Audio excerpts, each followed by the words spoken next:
గురుబ్రహ్మ గురువిష్ణు గురుర్దేవో మహేశ్వర గురు సాక్షాత్ పరబ్రహ్మ తస్మై శ్రీ గురవే నమః. శ్రీ గురుభ్యో నమః. గురు చరిత్ర కొద్దిగా సంక్షిప్తం చేస్తే ఈ రోజులలో చదువుకునే వాళ్ళకి తేలిగ్గా ఉంటుందని ఆ ప్రయత్నం మొదలుపెట్టాను. ఆ సందర్భంగా వీలున్నన్ని పుస్తకాలు సైట్లు చూస్తూ ఉండగా వాసుదేవ నివాస్ అనే వెబ్సైట్ చూడటం జరిగింది. అందులో తెంబేస్వామి వారి పుస్తకాలు ఫ్రీగా డౌన్లోడ్ చేసుకోవచ్చు. మనం తెంబేస్వామి అంటే మరాఠీ వాళ్ళు వారిని టెంబేస్వామి అని అంటారు. మరి అదే కదా కరెక్ట్. సో మనము అలాగే అందాం. ఆ వెబ్సైట్ ఓపెన్ చేసి ఆ లిస్టు చూడగానే ముందు ఒక్క క్షణం ఆశ్చర్యంతో కళ్ళు బైర్లు కమ్మాయి. ఆ లిస్టు పుస్తకాల షాపు వాళ్ళ కేటలాగ్ లా ఉందే తప్ప ఒక వ్యక్తి అన్ని పుస్తకాలు వ్రాయటం అనేది మన ఊహకే అందని విషయం. ఒక్క గురు చరిత్రే దాదాపు 10 రకాలుగా 200, 300, 700, 2000 శ్లోకాలతో, ఇవి కాక వాటి చూర్ణికలు, చెంపు కావ్యాలు కొన్ని మరాఠీ భాషలో కూడా రచించారు. ఇందులో ద్విసాహస్రీ గురు చరిత్ర అంటే 2000 శ్లోకాలు కేవలం 12 రోజులలో సంస్కృతంలో లిఖించారు. ఇది ఒక అద్భుతం కదా. దత్త పురాణం, దత్త మహాత్యం ఇలా ఎన్నో పుస్తకాలు దాదాపు 60కి పైగా ఉన్నాయి. ఇక శ్లోకాల లిరిక్స్ కోసం చూస్తూ ఉంటే సాంస్క్రిట్ డాక్యుమెంట్స్ వెబ్సైట్ లో పెద్ద లిస్టే ఉంది. వీరు స్తుతించని దేవుడు కాని దేవత కాని ఎవ్వరూ లేరు. ఆది శంకరాచార్యుల వారి స్తోత్రాలు ఎలానో వీరి రచనలు అలానే ఉన్నాయని అనిపిస్తుంది. వీరు 60వ ఏటనే సమాధి పొందారు. కానీ ఇన్ని పనులు ఎలా సాధించారు? ఒక్క స్తోత్ర సంగ్రహంలోనే 148 స్తోత్రాలు ఉన్నాయి. అందులో దకారాది దత్త అష్టోత్తరము, దకారాది దత్త సహస్రనామ స్తోత్రము కూడా ఉన్నాయి. ప్రతి నామం దాతో ప్రారంభమవుతూ ఆ భాషలో వీరికి ఉన్న అద్భుత పాండిత్యాన్ని ప్రతిబింబింప చేస్తుంది. సరస్వతీదేవి నాలుక మీద నాట్యం చేస్తుంటే తప్ప ఇలాంటివి సాధ్యం కావు. చిన్న పెద్ద అన్ని నదీమ తల్లులపైన స్తుతులు వ్రాశారు. ఒక్కొక్కసారి వీరు తన్మయత్వంతో పాడుతూ ఉంటే ఆ నదీమాతలు వచ్చి వినేవారట. ఈ స్తోత్రాలన్నీ ఉన్న వెబ్సైట్ లింకులు కింద ఇస్తున్నాము. అన్నీ సంస్కృత లిపిలోనే ఉన్నాయి. అయినా ఒక్కసారి చూడండి. మన మహనీయులపై మనమే సీతకన్ను వేస్తే ఎలా? ఇలాంటి వారిని గౌరవించటం, వారి రచనలతో మన దైవాన్వేషణ ముందుకు తీసుకెళ్లటం మన బాధ్యత కదా.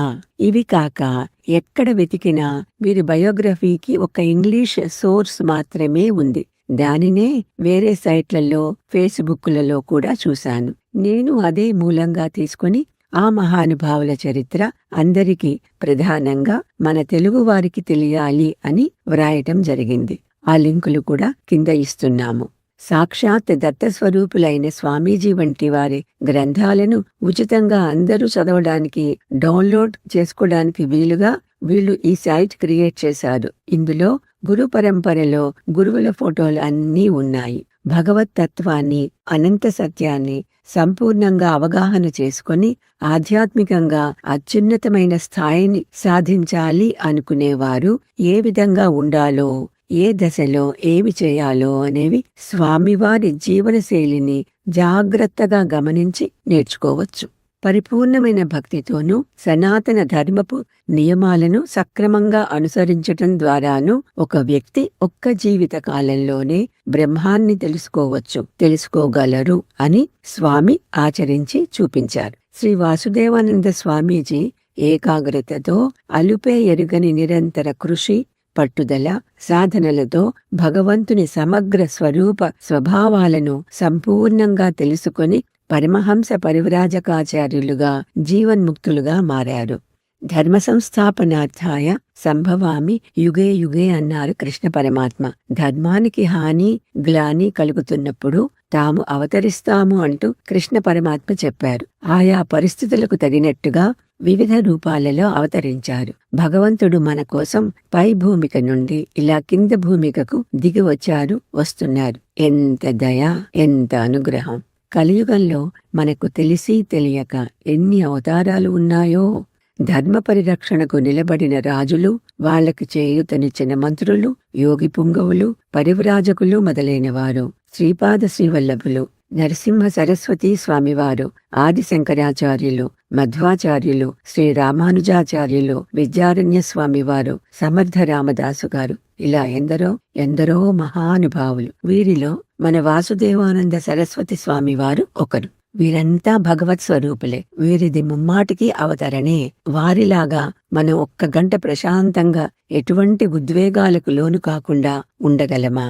ఎన్నో విరుద్ధ పరిస్థితులను ఇంటా బయటా కూడా ఎదుర్కొని ఏ మాత్రం క్రోధావేశాలు లేకుండా సమతౌల్యతతో నిలబడటమే దైవత్వం కదా.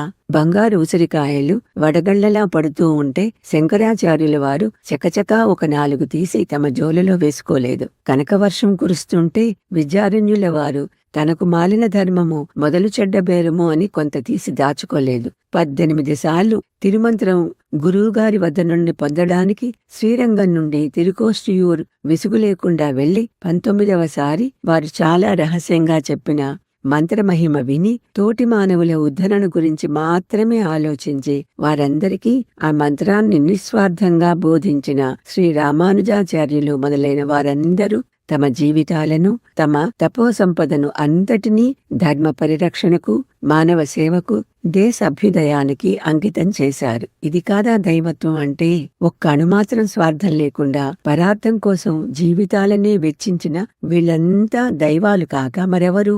భగవంతుడు రాముడిగా, కృష్ణుడిగా అవతరించినప్పుడు ఎలా ధర్మాలను ఆచరించి చూపించారో, మహారాష్ట్రలో శ్రీ వాసుదేవానంద సరస్వతి స్వామివారిలా జన్మించినప్పుడు అదే ధార్మిక విధానాన్ని అనుసరించి చూపి హిందూ ధర్మానికి ఆధారంగా నిలిచారు.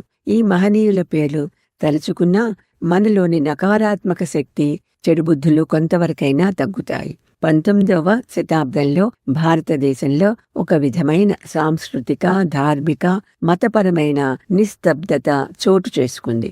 అనేక హింసలను భరిస్తూ కూడా కొందరు హిందువులు తమ వైదిక ధర్మాలను, సంస్కారాలను ఏ మాత్రం వదులుకోలేదు. కానీ పాశ్చాత్య ధోరణులు ప్రజలపై ప్రభావం చూపగా హిందూ ధర్మం క్రమంగా బలహీనపడింది. ఇటువంటి సంక్లిష్ట పరిస్థితులలో ధర్మ పునఃస్థాపనకై ప్రత్యేక మార్గాలను చూపించడానికి, ఆధ్యాత్మిక చైతన్యాన్ని వెలుగొందించడానికి శ్రీ వాసుదేవానంద సరస్వతి వారి జననం సంభవించింది.